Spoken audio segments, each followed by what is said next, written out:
Hello, everybody. I'm Phil Brandt, President and CEO of AIM Employers Association, and welcome to This Week at Work. This Week at Work is the only show about the workplace that offers you front row seats and a microphone featuring experts in human resources and employment law to bring you practical, timely, and accurate insights so you can more effectively lead your organization.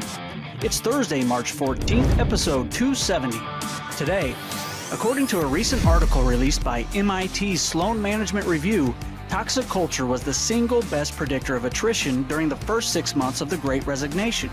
In fact, the study revealed it might be over 10 times more likely than compensation. From subtle undermining to outright betrayal, the erosion of trust can poison relationships, hinder productivity, and stifle innovation. Today, expert Tanaya Zion joins us as we identify the common dysfunctions of a team and explore strategies for cultivating trust in your organization. Plus, we'll answer your questions. All this and more on This Week at Work.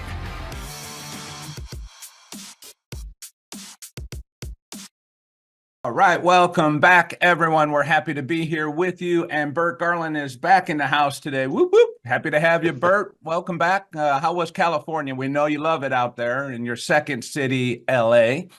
Yeah, well, my trip this time was actually to the other coast. I got to spend a little time in New York last week, which is why I couldn't make the program. And I'm starting to get a complex, though, Phil. When I go out to sunny California, they have these atmospheric rivers, and all it does is rain. I go to New York, all it did was rain, and I'm back in St. Louis, and here we are again, and it's raining again. I'm starting to feel, remember the old character Schleprock that had that cloud that followed them around, and it always rained? I'm old enough to remember. Yes, yeah. Starting to feel like Schleprock with this rain following me around. That well, we'll take a little rain. We can actually use it, and I know they can use all of it as well. It does comes too much at one time, I think, out there for them to take. Hey, I also want to welcome Tanaya Zion back to the program today. Good morning, Tanya. Thank you for joining us today. We're going to have a great conversation on workplace and trust. How you doing today, Tanya? I'm doing great, Phil. Good to see everyone again.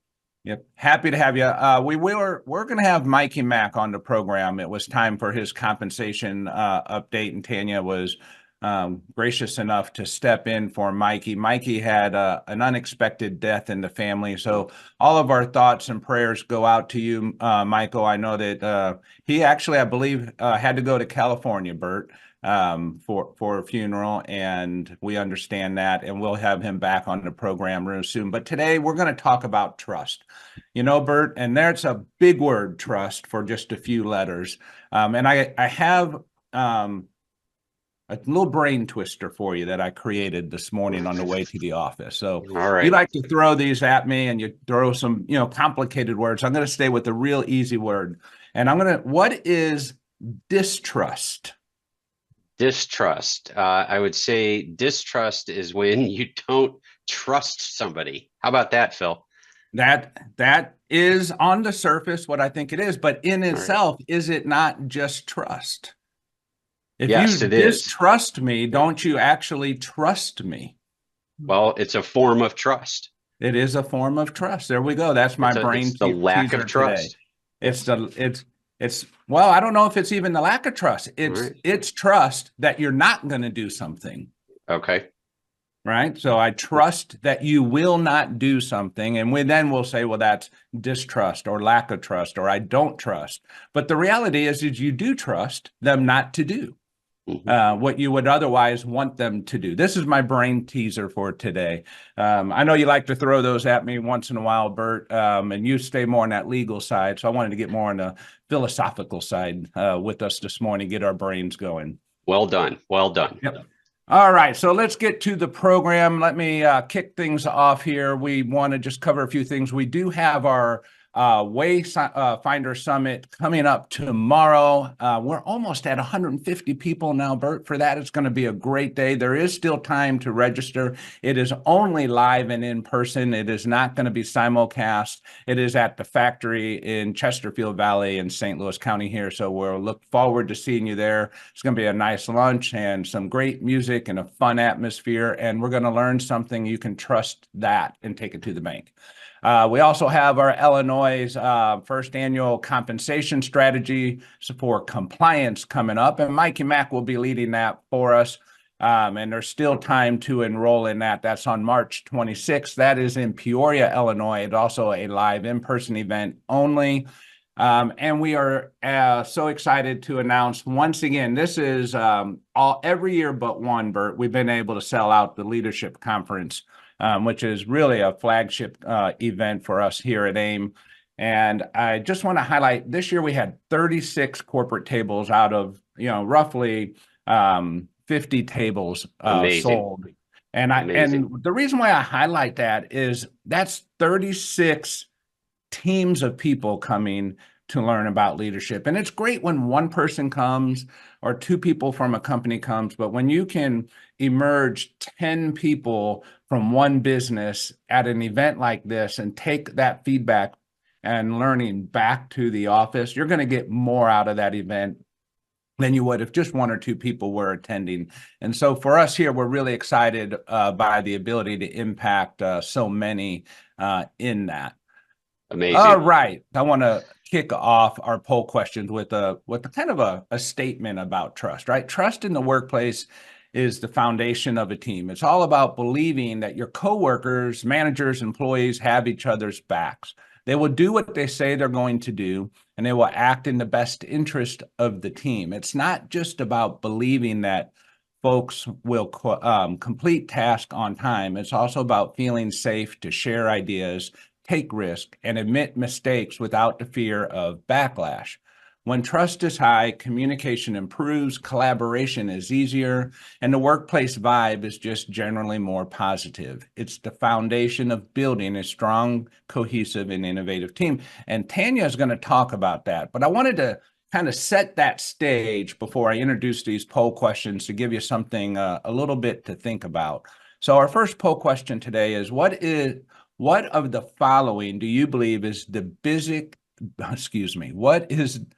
which of the following do you believe is the biggest culprit of toxic culture? Yeah, poor communication, trust issues, toxic behavior, lack of positive feedback, leadership at the top, leadership at the supervisory level, limited growth opportunities. So some good selections there. Great job, Nick.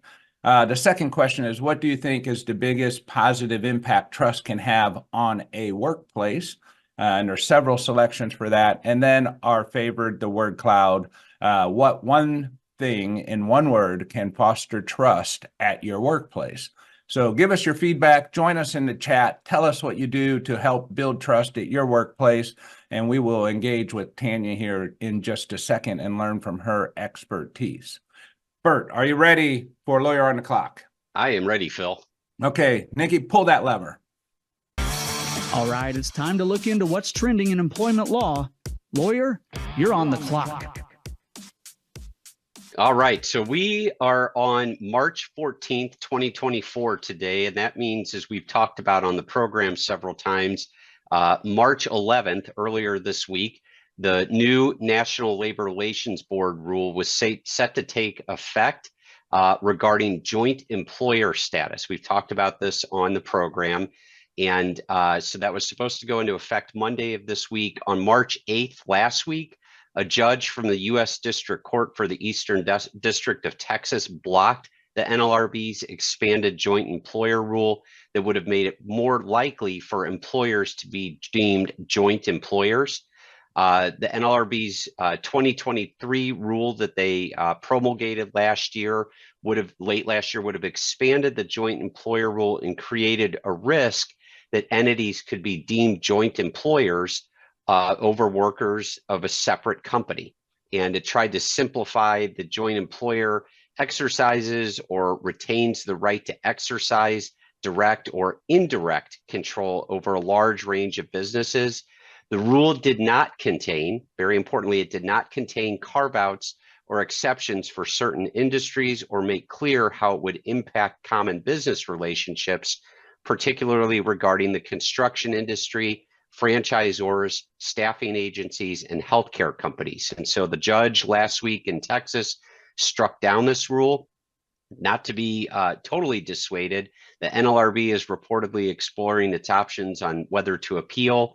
But I think the clear message here is again, under the Biden administration, they are looking for ways to construe separate employers as joint employers. Again, think of your staffing agencies, possibly other independent contractors.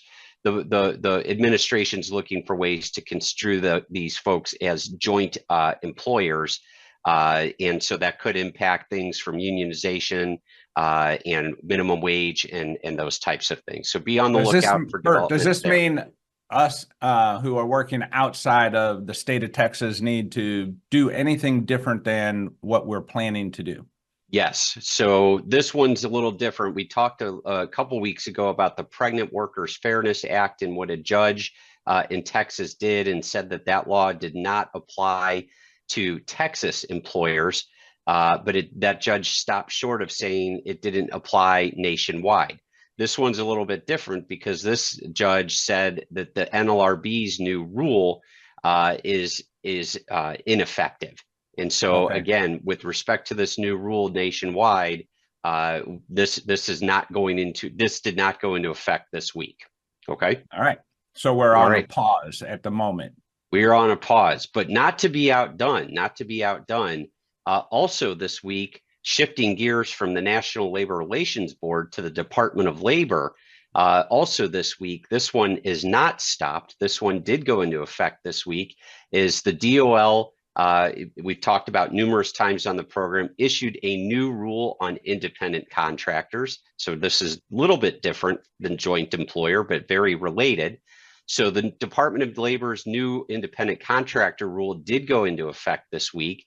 And again, just as a reminder, we've talked about it on the program many times, under the totality of the circumstances analysis, which is the new analysis that employers are being directed to use, employers are to consider 6 factors when determining how to classify a worker, whether they be an employee or an independent contractor.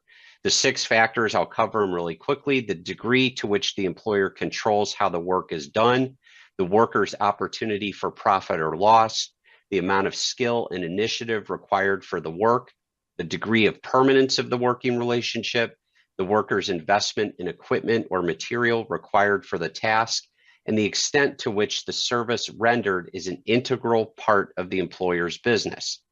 So unlike the prior rule that had placed considerable weight on 2 core factors, which were the control of the work and the opportunity for profit or loss, no single factor carries greater weight under this new rule. So the factors don't look that much different than before. It's just the weight of the factors. Under this new analysis, the totality of the circumstances analysis, they take what's called an economic reality approach to classifying workers, and it considers this non-exhaustive list of the factors I just covered, plus some other relevant factors that we'll see how they develop through the case law and the administrative process. So that one did go into effect. So we moved from the NLRB to the Department of Labor, and I just want to make sure that everybody's ready for this. I want to stick with the Department of Labor for one other issue.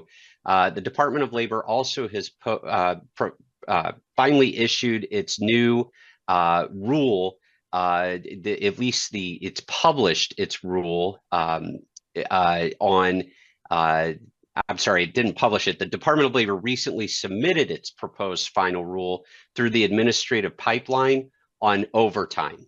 And under this proposed rule, the salary threshold, what people are expecting is it's going to move from roughly $36,000 per year to $55,000 per year. So that's going to be a very significant change there. This new rule received more than 55,000 comments, including a lot of pushback from businesses that would have had to consider adjusting employee classifications or compensation. So just bear in mind that this final rule has been submitted to the administrative process. We are expecting that it could be published as soon as April, so as soon as next month, and we'll have to see where they draw the lines on the compensation, the salary threshold. Yep. Absolutely. Those are some big changes for us to deal with. Huge changes. Yeah. So while our government's busy doing that, they're busy talking about TikTok and whether or not to ban that or not. So it's quite interesting, all the different things going on there out of our channels of government. All right, so Bert, as it goes, we did have a question come in on our YouTube line, and it basically is talking about the specifics of reclassifying contractors in the trucking industry. And I don't like to ignore comments that come in. I think that's something we can probably get to, but maybe not necessarily today. Well, let me just give a 30 seconds on it. So that question goes to exactly what I was talking about before, which is the Department of Labor's new independent contractor rule that went into effect on Monday. And so all I can say without doing a specific analysis for the individual who asked the question is that, yes, the independent contractor relationship with the truckers is going to have to be examined. It does apply to the trucking industry. And so you will have to go through and analyze those 6 factors that I just covered under this economic realities test, the totality of the circumstances test. Just know that there is a lawsuit that was filed in Louisiana. It's the most recent challenge to this rule. It was filed on February 8th, 2024, filed on behalf of the owner of an independent trucking business that relies on contracting labor. The trucking business contracts with more than 30 owner-operated truck drivers and pays them a flat percentage of the shipping fee for each load they haul.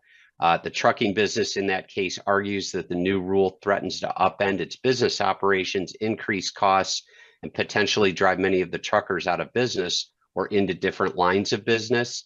So we'll have to see. Again, that was just filed literally a month ago. Well, it's a good thing that Uber and Lyft would not make that same argument. Yeah, exactly. So this case was filed a month ago, and we'll have to see if it has an impact on the enforceability of this new rule. But sitting here today, right now, this new rule is in effect. Yeah. So if you have more questions around that, I'm not sure quite exactly who submitted that, but you can give us more detail, and we'll continue to try and uncover that and talk more about it as we can. The more detail we have, the better we can help you with finding your way forward, as we like to say. All right, Bert, thank you for that. We appreciate that. We're going to get going with trust and Tanya. And one thing you can do is trust that Tanya is going to bring her best game every single day. She does such a good job with our employers. The challenge that we have is they want her to work with them. They don't really want to work with anyone else. Once they meet Tanya, she is just fantastic. And the impact that she has on the organization she works with has been just amazing. I'm so proud of what she does each and every day with our members. So Tanya, good morning. Thank you for stepping in unexpectedly. And let's kick it off with trust. And when we look at that, and I want to lead with this question for you here. Why do you think it is that lack of trust, while having such a huge impact, can be so hard to identify? Because you're working with so many employers, particularly on employee opinion and engagement surveys, and really just identifying that, hey, a lack of trust, which we just agreed is actually trust, is hard to identify. So this is something I am working with a lot of our employers on. And I think it is hard to identify because it's not something we talk about, right? If we don't have trust, we're not going to go to our supervisor and say, I don't trust you.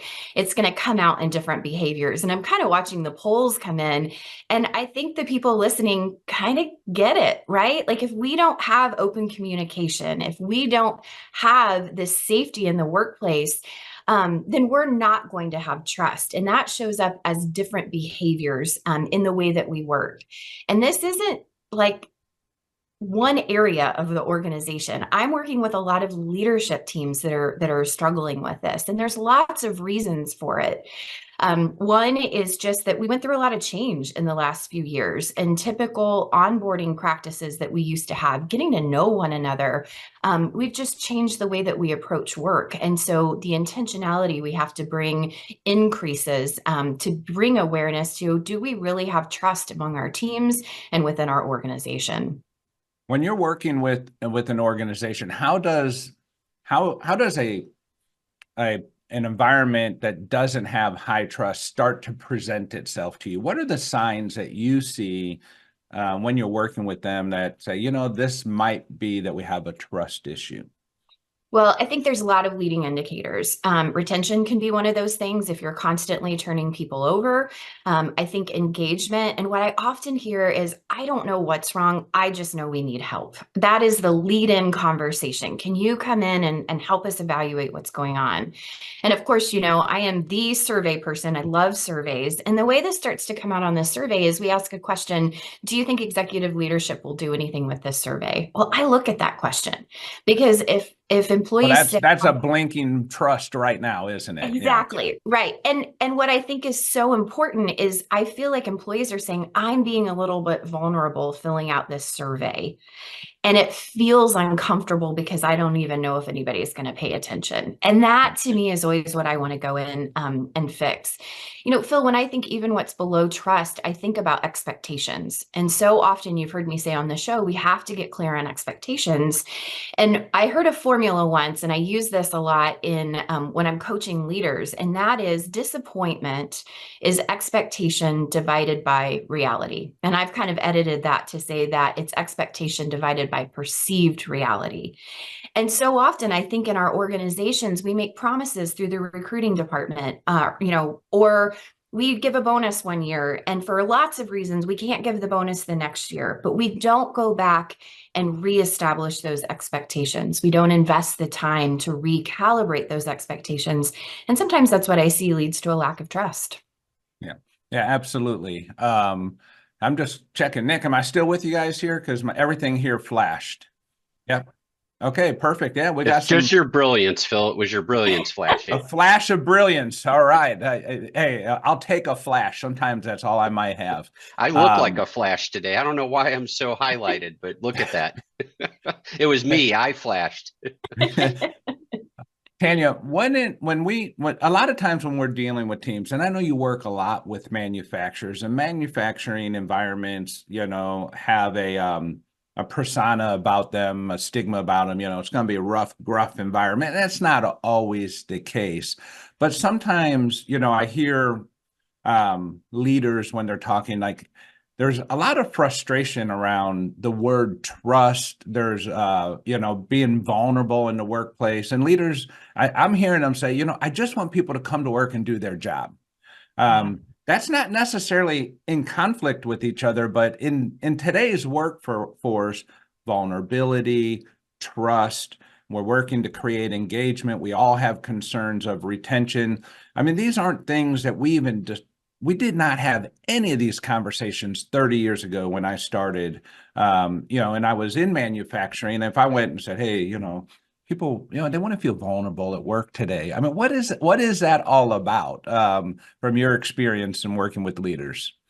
Well, I mean, I think we have to credit Brene Brown right now. She's made an indelible impact on the workforce. But I think the reason she has is because it rings true. And so this idea of, I just want you to show up and do your work, and I've talked about this before. We, started as an agrarian society, right? And everybody knew their role. They knew what they did. They passed on that learning. And then we went into like this factory setting. Now we're in an information of intellect. And even in manufacturing, there's people that, outside of work, the things they're doing and all of that. And so this idea of bringing your whole person to work is really Yeah. making an impact. even in the corners in the marketplaces where it's like, I just need you to come in and do your job. Because at the end of the day, that person is giving up something else that they could be doing to coming into work.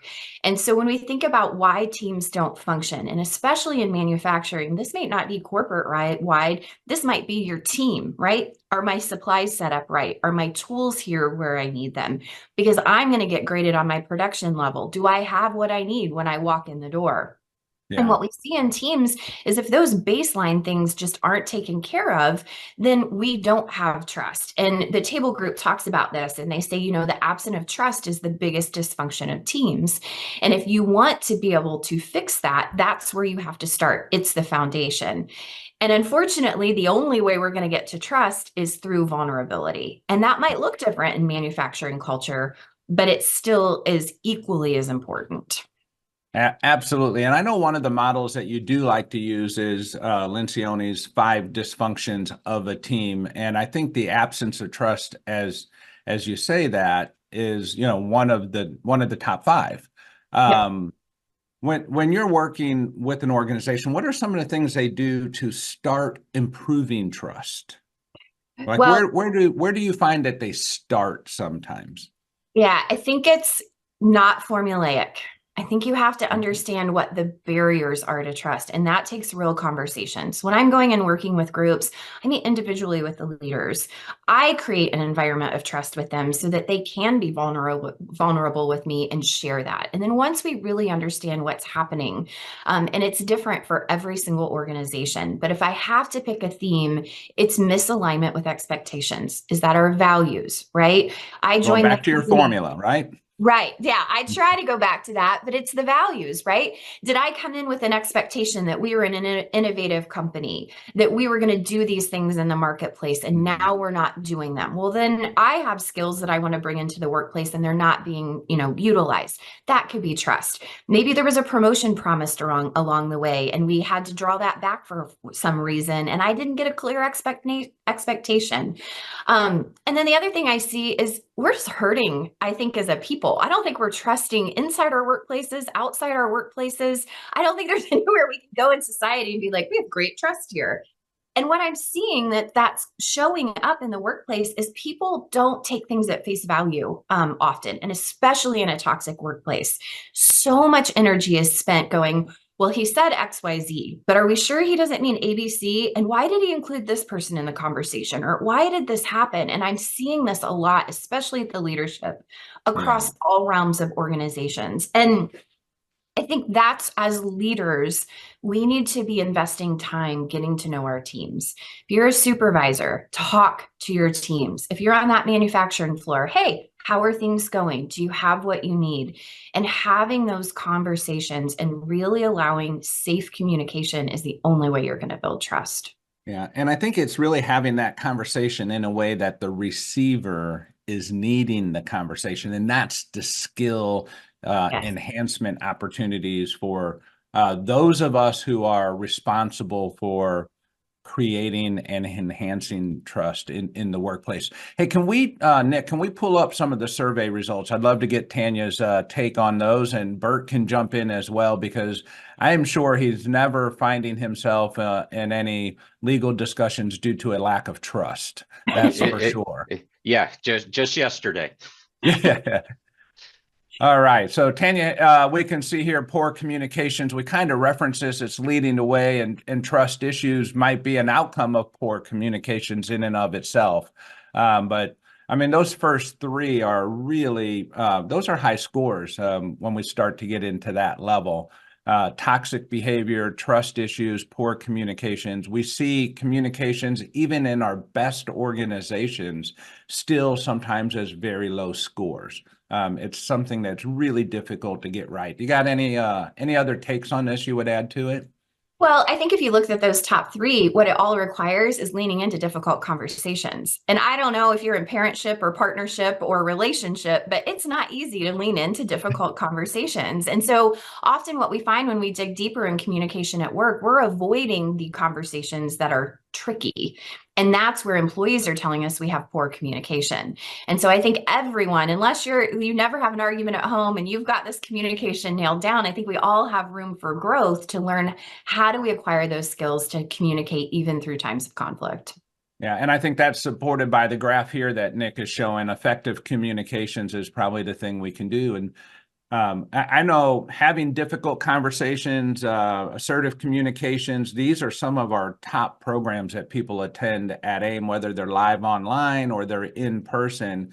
And, you talked about like even in a family, and I think about when we have something in our family we need to talk about, we collaborate on how is the best way to approach that with another family member. How do we do that in a way to have the best outcome we could have? It's not usually one person running off and just attacking the issue however they feel is necessary. It's usually pretty strategic. And I know in the workplace you would want it to be that same way. If you're talking about performance reviews or you're talking about just some general feedback that people are expecting, it's really talking with your HR professional, talking with your peer group to understand how do we deliver this message in a way that we get our point across, but we also get collaboration, understanding, and we build trust in that space.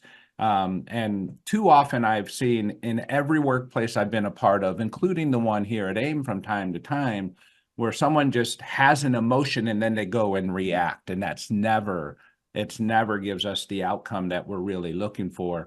And I'm ashamed to say I do that myself. There's times I just get frustrated and it's like, here it comes, right? Yeah. Here it comes. And if I would follow my own advice that I would give of sitting back, pausing, talking, discovering what's the best way to express what my concerns are, I probably approach it a very, very different way. Well, let's give ourselves grace. We're not all perfect. We all have these moments of doing it. I think the good mantra to remember is soft on the person, hard on the problem. And really getting clear before you lean into those conversations about what is it we're trying to solve and how, instead of sitting across from one another, can we come beside each other, just like you said, and work on this strategically. Identify what the problem is, wrap it in your values and how the actions that you're going to take support the values of your organization or your family, and then move forward in communication, in grace, because really, it's important. Everybody has a passion at work. This is part of me. It's part of my identity. Leaders of the organization also feel like it's part of their identity and what they want to accomplish. And so the more that we can get through the conflict, the more effective we're going to be. We build trust in the process. And honestly, we get more engagement and more productivity out of our teams. And one other interesting thing, I'm looking at the word cloud up here. If Nick can put that up really quickly, every one of those terms, they're all related. They're all related. And that, to me, I boil it down. I know transparency probably looks like it won out here, but to me, it all starts with communication. Every one of these that you see on the screen stems from good communication. Absolutely, it does. And it is a skill you can enhance, and you can check out some opportunities to do that on the AIM website. Check out our training pages, and there's lots of programs around communication. Pick one that fits you and your team and where you think you need to start. If you want to chat with Tanya, you can always reach her here through AIM, through your advisor, and she'll spend as much time as she can. You can trust that. She will take it to heart, and she does a good job. All right, with that, we will see many of you tomorrow at the Wayfinder event. Come prepared to have a good time, listen to some loud music, and learn a little bit more about trust, because we will be talking about that with some of our favorite consultants that will be a part of the program tomorrow. A great lineup. We'll see you there. Until then, we'll be back here next week at 7:30 Central Time. Bye-bye. Thank you once again for tuning in to This Week at Work. If you enjoy the show, please share it with your colleagues, forward our invites, share the link, aimea.org/This Week at Work, or follow or subscribe wherever you get your news and entertainment. LinkedIn, YouTube, Spotify, Apple Podcasts, we're everywhere you are. Don't forget you can be part of the show. Send your questions and comments anytime to info@thisweek.work. We'll see you next week, 7:30 a.m. Central Time, when we discuss what's happening this week at work.